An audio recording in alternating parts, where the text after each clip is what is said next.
Oui, la célébration de la mort de l'ennemi, aussi effroyable que cela puisse paraître, le sang coule très régulièrement dans la bande de Gaza. Il y a des frappes israéliennes qui sont menées sans que cela n'émeuve grand monde.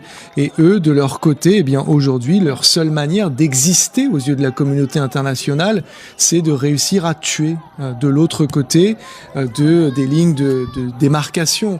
Donc c'est une situation qui franchement est profondément choquante et qui va se rappeler à nous par le sang tant que nous ne la traiterons pas et en faisant appliquer tout simplement, et je dis tout simplement, je le mets entre guillemets, le droit international. Vous parlez d'une résolution, il y a beaucoup de résolutions onusiennes.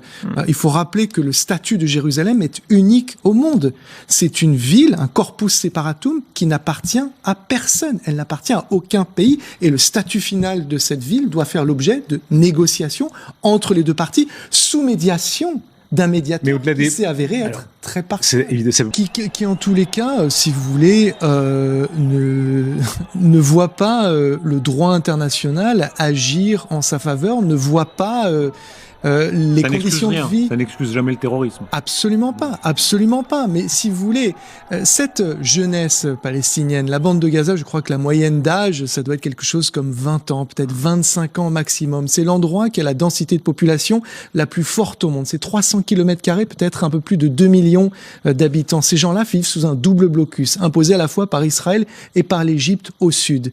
Ils n'ont que pour perspective, si vous voulez, l'horizon devant, qui pareillement celui de la mer, qui est fermé, puisqu'ils n'ont pas le droit d'aller à plus de 1 ou 2000 des côtes. Donc effectivement, si vous voulez, ça n'excuse pas le terrorisme, bien sûr que non, mais quelles sont les perspectives que nous avons à leur offrir et qu'ils ont devant eux de manière très concrète ?